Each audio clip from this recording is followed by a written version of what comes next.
right, so I just want to speak a little bit about this clip that I'm about to share with y'all. So I took a short little break after my workshop in Houston. I didn't dance, I didn't listen to music, I was just with my family. And I wanted to feel, I felt a vacuum, like I felt a little out of touch. I didn't feel grounded.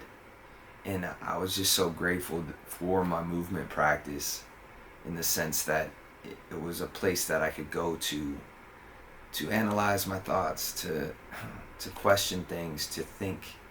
Uh, and when I didn't have that, I felt like I was floating a bit.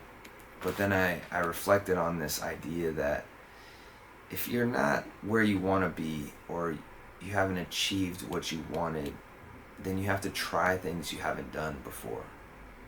And so that was something I really hadn't done in a long time, which was take a break. And even though it was just a couple days, it was really important for me to feel that. And yeah, so just check out the clip. It was fun. I I love the jazziness of the music. I like where my dance is going. And as I'm getting older, I feel like I'm starting to tap into doing the things that I like to do, opposed to maybe the things that will get applause. And that was also something I did too, which was step away from the battle scene for a while. And I battled recently, and that was kind of eye-opening experience. It was fun. I was surprised. Battles used to come with so much pressure. I used to put so much pressure on myself on outcomes, and then it made me realize that, like, we're putting all this pressure on ourselves on these subjective outcomes where we are dependent on another's opinion for us to succeed, to reach our goals. So if our goals are built on subjective outcomes, then it's really hard to rest your head at night. You know what I'm saying? It's hard to find solid ground. And it's not like a sport in which you can kind of say, I objectively won this. It's always opinion based. And so then when it comes down to why we dance and the goals we have, I think it's important to recognize what is the motive. And even though it was just a couple days, it kind of gave me a chance to step back, look at my dance, and think about why. Why do I do what I do? And why do I move the way that I move? And I start to, as I get older, as more, I don't know if it's just the fact of getting older or having done this so long, but you start to, the self-talk is less about, the self-talk as you're dancing is less about what can get me an applause, or what are people going to think of this movement. It's more about, like, what feels good when I'm doing it. What part of my body feels good? Where is my ear going into the music? Where's my mind going when I'm dancing? And just kind of cultivating this awareness around that experience of the thing that we do so often, and for me, a lot of times take for granted, in the sense that, this question of economy, or financial well-being based off of this art form of street dance. It's like we do a real niche thing, and I figure I'm speaking to this audience, but, like, if you're like me, we do a freestyle improvisational art form that is very difficult to do. So one, the teaching is hard because the teaching's not, it's not only difficult to teach, but you need to have willing students. You need to have disciplined students. And then you're also teaching something that's not necessarily supported by societal values, in the sense that it doesn't give you, it doesn't provide for you monetarily. And so what is the motive of our dance, in the sense that we have, what are we trying to, we're trying to prove to ourselves, to others? Are we seeking validation? Because the nature of visual performing arts is that we are performative. We are performing. If we got joy just out of the dance, we would never need to perform.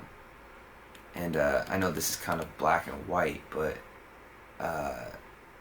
if we could just tap into the richness that we get from this art form, and just take it that as is, not necessarily, oh, I need to dance behind so and so, I need to be on this type of stage, I need to get this type of recognition, I need to win this battle. All those goals are like based off of, you know, knowing the right people, or, you know, these subjective measures. And so I think that's what kind of breeds a lot of insecurity in our scene. And a lot of insecure people are driven to performing, myself included. And this kind of thing underlies our communities, and it's very difficult to create a giving culture around that, the nature of visual performing arts. So if we can recalibrate, in the sense that, okay, the value of this dance is not money, it's not fame. All these things are fleeting and depend on a lot of variables. But what you're in control of is how you feel when you hear that song, when you hear that music, when you hear that sound, and how you feel in your body. So if we can cultivate from that, then let the cards fall where they may. The outcomes will vary, but there's so much that we get from this art form,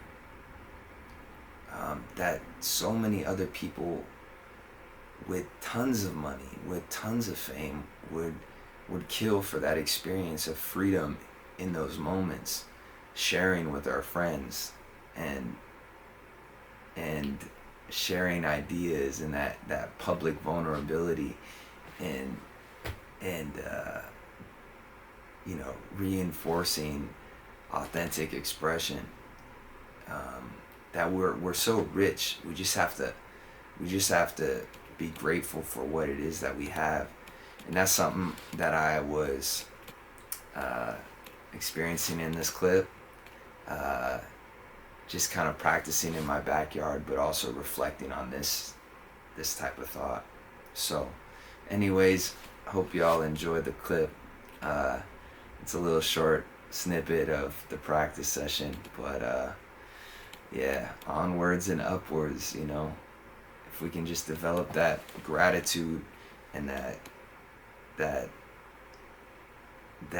center of awareness of what this movement and the music does for us, then we can just come together in a better way, I feel. So yeah, anyways, much more to say, but here's the clip, y'all. Peace. Papa never say anything about this. Your mama never listened to a word that you say. Simple little words just to lift another chain.